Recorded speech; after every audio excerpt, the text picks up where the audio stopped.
네, 청년 정치인 두 분과 꽉 막힌 정치에 틀을 깰 정치 뉴스 매주 화요일 아침에 하는 청정시대 시간입니다. 이경 전 더불어민주당 상근 부대변인, 임승호 전 국민의힘 대변인과 함께하겠습니다. 두 분 어서 오십시오. 안녕하세요. 네, 제가 좀 전에 영희 생각하다가 목이 콱콱 막혀가지고 좀 헤맸더니 물 드세요. 흥분하지 마세요. 막 이럽니다. 큰일 났습니다. 예.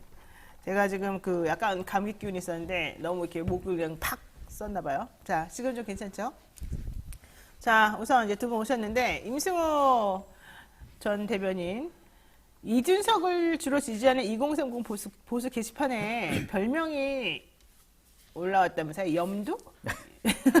열두? 뭐라고 읽어야 돼? 이거 염두예요? 열두예요? 비읍입니다, 비읍. 비읍이에요? 네. 엽두. 뭐 별명이 아니라 이제 양준호 대변인, 지금은 이제 취준하러 간. 우리가 좋아하는 양준호 대변인? 네. 네네. 지금 이제 메이플 스토리라는 게임을 좋아하는데, 대변인 할 당시에 형도 좀 해봐라. 계속 이래가지고 제가 닉네임을 만드는데 무조건 두 글자로 해야 된다 이래가지고 아무거나 하다가 그냥 만들어진 닉네임이라서 큰 의미는 없습니다. 그냥 양준호 대변인 별명이 닉네임이 왕토거든요. 왕토요? 네, 이제 그거는 조금 그래도 읽기가 편한데 네. 저는 이제 두 글자 닉네임을 워낙 선정하기가 힘듭니다. 그래서 남은 게 이런 닉네임밖에 없더라고요. 무슨 뜻인데요? 아무 의미 없습니다. 그냥 뜻도 두 글자를 없어요? 맞춰야 되니까 왕토 같은 경우에도 물어보니까 아무 의미가 없다 그러더라고요. 그냥 두 글자 닉네임을 만들어야 사람들이 잘 기억하니까 그냥 아무거나 하다가 그거 된 그러니까 거라. 메이플 네. 스토리에서 본인의 별명을 두 글자를 만들어야 되는데 할 게 없어요. 이상한 발음도 네. 안 되는 걸 네, 만들어냈다. 그래서 뭐 사람들이 알아서 뭐 엷은 두피니 그런 식으로 아, 해석하는데 엷은 두피. 아무 의미가 없습니다. 진짜 아무 의미가 없어요. 아니 근데 갑자기 엷은 두피 그러니까 갑자기 너무 힙하고 와닿는 거야. 약간 생각이 없는 사람 같이 딱 느껴져. 좋아요. 네, 이게 오히려 반전 매력이 있네요. 네. 지금 되게 두피가 두꺼워 보이는데 사실은. 죄송합니다. 그냥 차라리 찐두 그러죠, 찐두. 좋아요. 턱두 이런 것도 괜찮은데. 자, 좋습니다. 자, 이제 진정한 오늘 이슈로 들어가겠습니다. 자, 윤석열 대통령 국정 수행에 대해서 긍정평가가 2주 연속 하락했습니다. 물론 처음에도 뭐 썩 높은 건 아니었는데 계속 하락하는 분위기죠. 그런데 어쨌든 취임이 처음으로 50% 밑으로 지금 떨어지고 있는데 긍정평가와 부정평가 간의 차이가 3.8%포인트 오차 범위 내로 격차가 매우 좁혀지고 있어요. 자, 이건 왜 그런지 우선 우리 대변인한테 좀 여쭤볼게요. 예. 뭐 아무래도 허니문 기간이 끝나가는 효과도 분명히 있을 것이고 벌써 분명히 끝나가요? 있다고. 예. 한 달 정도면 저는 뭐 이미 허니문 기간이 굉장히 짧을 것이라고 예상되는 대통령이기 때문에 네, 네. 그런 효과도 있을 것이고 이에 더해서 장관 후보자들에 대한 평가도 분명히 있는 것 같아요. 지금 뭐 박순애 후보자나 김승희 후보자에 대해서 여러 가지 좀 논란들이 있는 상황은 분명하고 그 상황에서 특히나 박순애 후보자의 경우에는 얼마 전에 뭐 여론조사 다른 것들을 보니까 굉장히 좀 여론이 안 좋은 게 파악이 되더라고요. 네, 그래서 너무 안 좋죠, 사실은. 이런 부분에 네. 있어서 대통령실 차원에서도 뭐 고민은 하고 있다라고 하는데 좀 빠른 적절한 조치가 필요하지 않을까라는 생각은 드는데 그래도 여러 번 장관 인사에 대한 낙마가 몇 명 있었기 때문에 다소 부담은 되는 것도 분명히 사실인 것 같습니다. 아니 근데 솔직히 저는 그게 궁금해요. 지난번에 낙마하신 분들은 정말 안 되는 사람들이다. 이 사람들은 정말 하면 안 된다라는 여론 때문에 낙마한 거잖아요. 된 분들이 훌륭해서가 아니거든요. 제가 알기로는. 그런데 어떻게 새로 후보로 올라온 사람들은 그 옛날에 낙마했던 분들보다 더 안 좋은 사람들로 해놨을까? 이게 일반 국민들의 시각이에요. 그런데다가 국세청장은 인사청문회도 거치지도 않고 무조건 어제 또 임명해버렸잖아요. 이거는 좀 너무 심한 거 아니에요? 계속 뭐 소통을 강조하신다면서 소통 한 번도 안 하고 이런 식으로 해도 되는 겁니까? 뭐 저는 개인적인 생각으로 그런 인사가 이번에 특히나 박순애 후보자, 네, 김승희 후보자에서 나오는 것은 네. 사실 뭐 여러 보도에도 있다시피 원래는 다른 인물들을 고려하던 분들이 있었는데 네. 다소 어떤 정무적인 판단, 예를 들어서 뭐 여성 장관들을 더 배치해야 된다 이런 판단 때문에 장관 인선을 굉장히 좀 빠르게 바꾼 측면이 있는 것 같아요. 그래서 그래요? 뭐 여성 할당제라든지 이런 것들에 대한 당위를 떠나서 인사 검증을 할 시간 자체가 지금 원래 고려하던 후보자들이 나왔으면 네. 오히려 조금 안정적으로 달랐을까? 인선이 되지 않았을까라는 생각은 하는데 네. 뭐 이미 지정은 한 상황이니 이에 대해서 좀 적절한 판단이 필요한 것 같습니다. 그래요. 자, 이경 대변인 어땠습니까? 허니문 기간을 보통 저도 이제 언론사에 있었지만 3개월에서 길게는 6개월 정도 해요. 아무리 그렇게 짧아도 그 어려워요? 정도로 허니문 기간으로 저희가 보고 있습니다. 보통 언론 보도를 보시면 그 정도로 통계가 나오고요.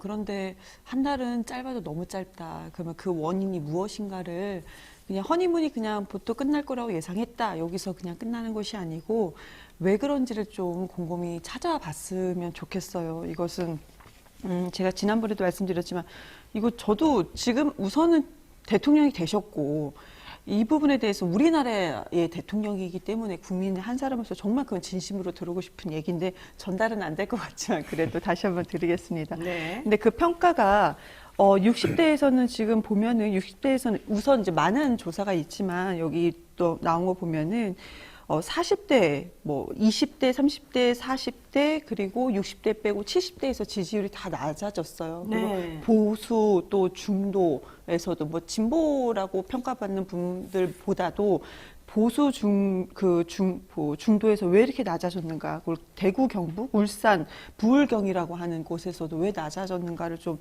고민을 해보셔야 될 것 같아요. 그런데 거기에는 저는 말씀 주신 것처럼 장관 후보자 그리고 대통령실하고 내각에 이제 검찰 인사가 너무 많다. 근데 언론에서도 보수 언론에서도 이 부분을 좀 지적을 했지만 그동안에 검찰 인선이 되는 자리가 아닌 이례적인 자리가 상당히 많다 그런 지적이 있습니다. 네.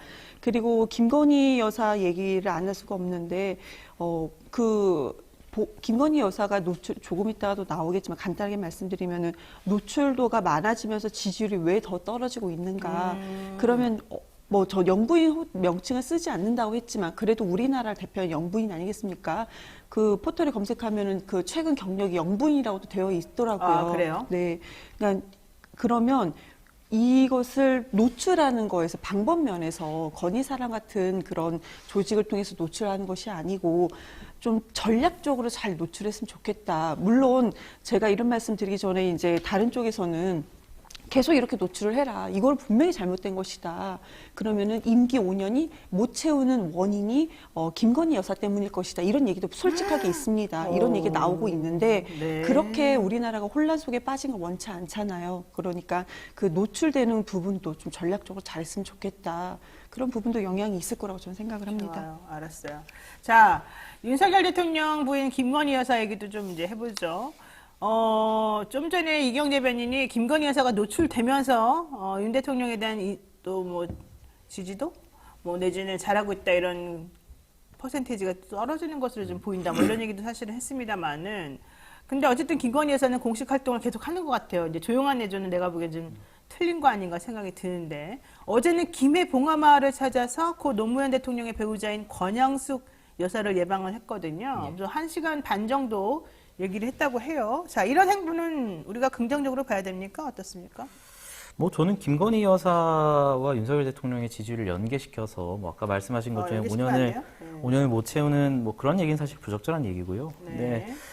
역할 자체는 저는 오히려 뭐 역대 영부인들에 비해서는 뭐 아직까지 이렇게 과한 정도는 아니라고 봅니다. 지금 뭐 아직 한 달밖에 안 됐어요. 윤석열 대통령 옆에서 같이 일정을 수행한 자체를 뭐 과한 노출이라고 비판하는 것은 아닐 거고 사실 네. 뭐 김정숙 여사나 그 이전에 뭐 김은옥 여사분 같은 경우에도 사실 더 적극적인 활동을 하기도 했죠. 김정숙 여사 같은 경우에는 뭐 당시 여당 지도부 만찬에 직접적으로 좀 참석하는 그런 모습까지 보였기 때문에 뭐 저는 영부인 역할에 대해서는 김건희 여사에 대해서는 특히나 좀 내조에 집중했으면 좋겠다라는 여론조사가 많다는 결과도 있었기 때문에 적절히 그 역할을 수행하고 있는 단계라고 보고 다만 아쉬운 점은 분명히 있는 것 같아요. 사실 뭐 집무실에서 사진 찍은 것 논란이 있었을 때도 뭐 방문하는 거는 당연히 할 수 있고 사진 찍는 것도 당연히 할 수 있는데 네. 제가 아쉬웠던 지점은 거기서 어떤 사진들이 유출되는 그런 경로가 공식적인 경로가 아니라 팬클럽과 같은 경로를 통해서 뭐 사적 경로라고 해야 될까요? 그런 네, 경로를 네. 통해서 유출되는 것을 보고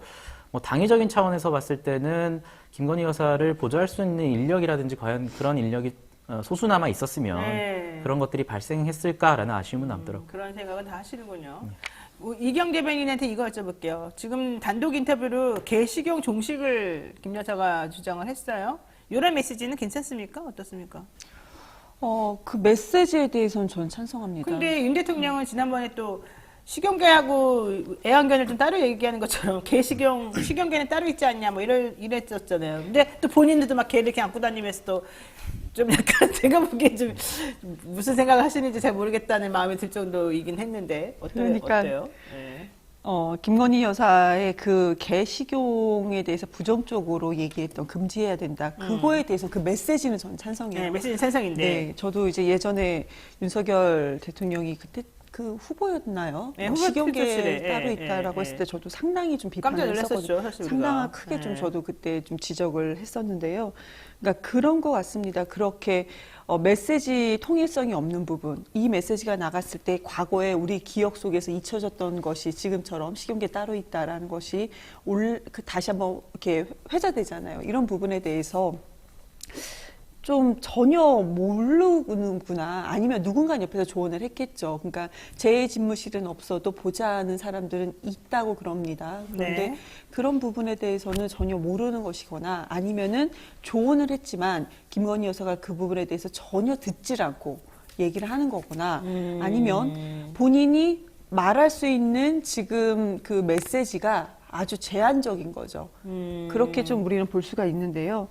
근데 이렇게 아까 그 김건희 여사가 언론에 많이 보여질수록 여론조사 그 지지율이 떨어진다. 근데 그거 부적절이라고 네. 말씀을 해주셨는데 그러면 한번 보십시오. 그 기간 노출되는 기간에 여론조사 기간이 포함되어 있는지를 한번 전략적으로 좀 봤으면 좋겠어요. 근데 만약에 다 무조건 너는 민주당 사람이지 그러니까 이건 부적절한 지적이야 이렇게 치부해 버린다면은 네. 그렇게 그냥 나가셔도 될 것 같아요. 그냥 저는 아까 정말로 진심으로 말씀을 드렸는데 국민의힘에서 계속 그렇게 얘기를 한다면 네. 그렇게 나가시라고 말씀을 드리고 싶습니다. 제가 그 말씀을 드린 이유는 뭐 연계시킬 수는 있는데 좀 객관적인 근거가 있었으면 객관적으로 그러니까 그 기간을 보라는 얘기죠. 제가 부적절하다고 말씀드린 이유는 아까 말씀하신 것 중에 대통령이 뭐 5년을 못 채우면 그게 김건희 여사 때문일 것이다라는 얘기가 들린다라고 표현을 네, 하셨잖아요. 네. 인용을 하실 거면 조금 객관적으로 어떤 분들이 그런 얘기를 했는지에 대해서 좀 말씀을 해주셨으면 좋겠어요. 그게 부정적인 얘기인데 그분이 누군지 제가 다 얘기를 합니까? 그래서 그러니까 그런 얘기도 있다. 국민의 한 사람으로서 그런 얘기도 있다. 그런 적어도 얘기들이 나온다라는 그런 것이 얘기들을 말았으면 할 좋겠다라는 정도면 것이고요. 아니 책임감을 계속 가지고 그렇게 좀 생각을 하세요. 객관적인- 그러면은 객관적이다. 그러면은 지금 인용을 객관적이다. 해주셨으면 좋겠다는 얘기죠. 이번에도 하나 될 게 있습니다. 김건희 여사 나오면서 지금 많이 거론되는 게 뭔지 아십니까? 김건희 그 봉하마을 방문했을 때 그 뒤에 가방 들고 서 계신 여성분 두 분이 있어요. 근데 한 분이 그 무속인과 똑같다는 사진도 있습니다. 언론에서는 이것이 또 시작하시는 거예요, 저런 거. 그렇죠. 그렇게 생각을 열심히 하시는 하세요. 거죠. 그 대선 때 하던 거 열심히 그렇죠. 하시면 그렇게 돼요. 나오죠. 그렇게 계속 하시면 됩니다. 그리고 김건희 사진, 귓볼 사진까지 나와요. 그래요? 귓볼 성형까지 했다. 이렇게 또 그렇게 하시겠다 얘기하는 거죠. 귓볼 성형. 그렇게 하십시오, 계속. 근데 왜 이렇게 논란이 안 돼도 되는 것을 왜 논란을 만드는가 좀 이슈를 고민했으면 바꾸겠습니다. 좋겠다. 네, 이슈를 바꾸겠습니다. 지금 여러분 노영의 뉴스 인사이드 함께하고 있습니다. 자, 두 번째 주제 가는데요. 국민의힘에서 친윤 결집 논란을 빚었던 민들레 모임. 일단 발족을 미뤘습니다. 임승호 대변인한테 여쭤볼게요. 원래 이준석 대표를 비롯해서 당내 청년 정치인들이 민들레 모임에 대해서 비판적이었던 건 사실이었던 것 같은데 민들레 쪽에서는 우리 억울하다. 이거 누구나 가입 가능한 건데 왜 그러냐 이랬단 말이죠. 근데 사실 대통령 취임한 지 한 달밖에 안 됐는데 굳이 이런 친윤 모임이라는 게 필요한지 저는 좀 그 의문이었거든요. 물론 뭐 가입이 가능하고 안 가입하고 이건 두 번째 문제고 이게 왜 필요한지 저는 좀 그게 의문이었어요. 이거 왜 그러는 거예요? 뭐 저도 의문은 들었죠, 사실. 네. 사적 모임이라는 게 국회 내에 많다고 하긴 하지만 사실 네. 저희 당 같은 경우도 2018년에 민주당 쪽에서 부엉이 모임이라는 것을 시도했을 때 굉장히 좀 세게 비판을 했거든요. 네. 그 당시에 부엉이 모임에 가입하려 했던 소위 친문계 의원들 같은 경우에도 그냥 공부 모임이다, 사적인 모임이다라고 네. 했지만 저희 당에서도 명분은 그렇지만 결국에는 친위대처럼 작용할 것이다라고 굉장히 비판을 한 상황에서 4년이 지난 지금 민들레 모임은 그때 부엉이 모임과 다르다라고 설명을 하고 실질적으로 다르다 하더라도 국민들은 그렇게 보지 않을 가능성이 굉장히 높기 때문에 지금 뭐 장제원 의원께서도 이 모임에 대해 불참을 선언하시지 않습니까? 네. 그런 상황에서는 민들레 모임 자체가 시작하는 것도 좀 어려운 상황이 됐던 것 같고 설사 시작하더라도 뭐 적극적인 활동을 하기는 굉장히 어려울 것이다 이렇게 봅니다. 그러니까 부엉이 모임 같은 경우를 비춰 보아도 민들레 모임은 적절하지 않았고 이거는 그 성격이 유사할 것이기 때문에 이건 옳지 않은 것으로 본다 이 그러니까 뭐 정도예요. 공부 모임을 한다고 하는데 네. 사실 뭐 이런 사적 모임이 공부를 잘해가지고 여당을 잘 뒷받침했다는 사례는 별로 들어본 적이 없는 것 같아요. 맞아, 공부를 할 네. 필요가 뭐가 있겠습니까? 공부 잘 하시는 분들이잖아요. 자, 이경 대변인이 어쨌든 그래서 그랬는지 윤핵관 장제원 의원이 불참하기로 하면서 일단 정리는 된 것 같은데 지금 좀 전에 뭐 부엉이 모임까지 연결시켰습니다만은 이런 거 어때요? 괜찮아요? 민주당 내에서 부엉이 모임이 뭐 얼마나 영향력을 그거랑 했었는지는 다른 것 같긴 모르겠어요. 한데 솔직히 말해서. 네, 그러니까 국민의힘은 항상 그런 것 같아요. 지금 여당인데 이렇게 논리 자체가 항상 네. 민주당 니네 과거에 그랬잖아. 그건 좋은 논리는 아니에요. 근데 네. 계속 그런 논리로 하면은 또 괜찮을 것 같아. 민주당 둘 다 입장에서는. 잘못됐다는 얘기입니다. 예. 민주당 입장에서는 계속 그런 논리를 해도 괜찮을 것 같다. 지지율은 계속 떨어지지 않을까 그런 생각이 드는 네, 것이고요. 글쎄요. 지금 보면은 우선 첫 번째 장제원 의원이 분명히 진짜 확실한 윤핵관이구나. 근데 공개적인 행보에서 빠져도 여전히 과거에도 한번 이런 일이 있었죠. 그렇지만 여전히 윤핵관이구나라는 것이 좀 우리는 다시 한번 확인을 하게 된 거고요. 그리고 지금 장제원 의원과 이준석 대표 그리고 윤핵관 간에는 정말 갈등이 있구나 이런 생각이 또 듭니다. 그리고 친윤계 의원들은 또 총선 공천권에 대해서도 다시 한번 다음 당대표다 이런 얘기도 계속 하고 있지 않습니까? 네. 그래서 너무나도 당연한 얘기입니다. 그냥 이준석 대표의 임기가 다음 총선 때까지 안 가는 건 당연한 얘기인데 이것을 왜 굳이 계속 그들 내에서 그 얘기를 하고 있는지 그거는 네. 상당히 내적으로 시끄러운 그런 상황인 것을 다시 한번 확인된 그런 상황이다라고 보여집니다. 좋습니다. 자, 취임 1년밖에 안 된 이준석 대표. 이제 1년 남았는데 본인이 1년 동안 자기 정치한다. 이렇게 말했더니, 야, 무슨 소리야. 빨리 나가라. 이제 이러면서 지금 내분이 조금 있어요. 국민의힘. 그러니까 오히려 이준석 대표는 공천제도 혁신에 힘을 실겠다. 그러면서 혁신이 가지고 지금 맞서고 있는 상황이죠. 문제는 24일 윤리위원회의 결과 아니겠습니까? 근데 제가 이준석 당대표 쪽 라인을 들어보니까는 그거 별거 없을 거다라고 얘기를 하고 그 반대 라인 얘기를 들어보면 그날 큰일이 있을 거다 이런 얘기를 하더라고요. 어떤 거 같아요? 뭐 24일인지 27일인지도 지금 저도 날짜들이 모르겠는 달라졌어요? 상황이고 어. 윤리 측에서도 지금 이양희 위원장이 귀국을 해야 뭐 된다 이런 얘기를 하고 있어서 날짜도 지금 정확하지 않은 상황이고 지금 보면은 사실 12월에 이것과 관련해서 윤리위에 당원들의 어떤 요구가 있어서 네. 그때도 한번 올렸었는데 네네네. 그때 당시에는 아예 올리질 않았습니다. 근데 지금 3, 4개월 지난 지금 5개월 정도 지난 지금 다른 판단에서 어쨌든 올리기는 한 건데 저는 그렇다면 윤리에서 그 판단이 바뀐 근거를 좀 제시했으면 좋겠어요. 사실 그 기간 내에 뭐 경찰이라든지 수사기관에서의 어떤 객관적인 증거가 일부 드러나서 뭐 또는 예를 들어서 이준석 대표가 소환 조사를 당했으면 적어도 네네. 그 정도의 사안이라면 어떤 윤리에 올리는 것을 검토할 수 있겠지만 사실 그 5개월간에 일어났던 일은 유튜브 채널에서 녹취록이랍시고 올린 그런 것들밖에 없거든요. 결국에는 국민들과 당원들 입장에서는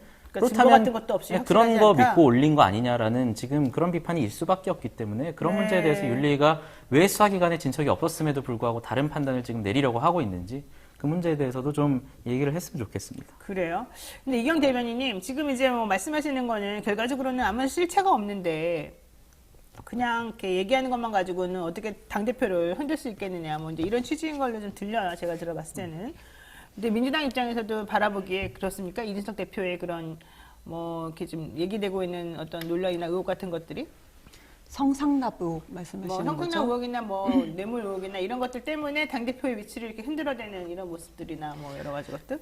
아니, 국민의힘 내부에서도 지금 실체가 없다, 아니다, 있다 이런 얘기가 있는데 지금 우리 대변인 같은 경우는 이준석 당대표일 때 그때 대변인으로 오셨죠. 그러니까 이렇게 좀 나눠지는 것 같아요. 이준석 대표일 때 대변인으로 오신 분들은 항상 제가 이렇게 패널로 만나보면은 이준석 대표의 편을 상당히 많이 듭니다. 그런데 그 외 분들은 민주당보다 더 강하게 세게 얘기를 하시거든요. 네. 뭐 이제 그만둬야 되지 않겠냐, 이제 물러나야 되지 않겠냐 이런 의혹들에 대해서 좀 더 구체적으로 얘기를 하시고요. 근데 그 성상납 의혹이 솔직히 지금 뭐 내부에서도 얘기가 시끄럽고 민주당에서는 이거를 굳이 이게 사실이 공격 안 하고 굳이 있어요, 이거를 사실은? 건들 필요가 없어. 왜냐하면 네. 내부에서 충분히 서로 간에 공격을 하고 있기 때문에. 근데 저는 다만 공천제도 바꾼 거 참 잘했어 이준석 대표가. 그리고 대선과 지선이 당대표로 이끌면서 잘했어요. 그럼에도 불구하고 지선이 끝나자마자 이렇게 우리 임승호 대변인님 말고 다른 분들은 특히 이제 윤핵관과 가까웠다고 언론에서 보여졌던 그 패널로 나와서도 윤석열 대통령 그때 캠프에서 그 일했던 분들은 왜 이준석 당대표를 민주당보다 먼저 나서서 이렇게 공격을 할까? 근데 그렇게 이런 따지면 부분에 대해서는 민주당은 더 심한 거 아니에요? 수박 논란도 있고 지금 철험에만 해체하라고 뭐 그러고. 그거 좀 이따가 얘기를 할 아니, 거니까요. 시간이 없으니까 지금 네. 얘기해야 돼. 아무튼 30초 밖에 안 그러니까 남았어요. 이준석 대표에 대해서는 국민의힘 내부에서는 뭔가 더 있겠구나라는 생각도 하는데요. 이건 좀 지켜봐야 될 것 같고요. 민주당 반대쪽. 솔직히 네. 철험에 글쎄요, 이 철험회가 무슨 일을 했나요? 뭐 그런 모임은 뭐 있을 수 있다. 그리고 수박도 솔직히 저도 수박이라는 얘기를 한 번도 해본 적이 없어요. 수박이라는 얘기를 민주당 진영 내에 또 유튜브 하시는 분들도 이거를 얘기를 공식적으로 일부 잘안 하죠. 몇몇 분들만 네, 하시 네. 거의 안 하는데 이거를 왜 지금 우리가 또 비대위원장이죠? 비대위원장이 막 하죠. 비대위원장이 왜 이거를 들고 나왔는지 이 얘기를 민주당 내에 하지 않고 있는데 많은 사람들이 하는 것처럼 왜 얘기를 하는지 이거는 상당히 좀 알겠습니다. 이상하다, 문제가 있다라고 보여집니다. 알겠습니다. 네. 자, 마지막으로 요거 20초만 딱 여쭤볼게요. 그 임승호 대변인 얼마 전에 중앙일보에 싸가지 논란 하나 네. 쓴 거 있어요. 무슨 말입니까? 그러니까 소위 싸가지론이라고 해서 젊은 정치인들에 대해서 평등한 대화를 하지 않고 싸가지 없다라는 얘기들을 많이 하는데 일축해버리는 거. 이번에 정진석 의원과 이준석 대표의 설전관에서도 혁신위와 관련된 좀 건설적인 토론이라든지 뭐 조금 수위가 세더라도 그런 토론이 있길 바라는데 결국에는 당내 선배라든지 뭐 중진 의원인데 너 이 말을 나이가 들어라. 씨야 이렇게 나가네. 그러니까 이런 논리가 되다 보니까 뭐 이준석 당내 최고에 있는 당대표 직위를 가진 젊은 정치인도 저런 대우를 받는데 민주당이든 국민의힘이든 그 내부에 있는 다른 젊은 정치인들은 어떤 대우를 받고 있을까에 대해서 그냥 짧게 써봤어요. 알겠습니다. 이경 대변인님, 민주당 네. 해결되겠습니까? 그렇죠. 저희 8월 달에 전당대회가 있습니다. 네. 그 안에는 해결이 되고 당원들이 투표로서 결정이 나야 되는 것이 합당하다. 그럼 그건 누구가 그런 말 못합니까? 아니죠. 그 해결이라는 건 그런 거죠. 해결이라는 건 당원들이 선택권을 받으면은 그 네. 다음은 다 해결이 된다라고 알겠습니다. 보여집니다. 네. 네, 참, 들으나마나 하나마나. 곤란한 질문. 너무 정확한 모범답안만 얘기하셔가지고. 알겠습니다. 오늘 방송 여기까지 해야 될 것 같습니다. 두 분 말씀 오늘 고맙습니다. 감사합니다. 네. 감사합니다.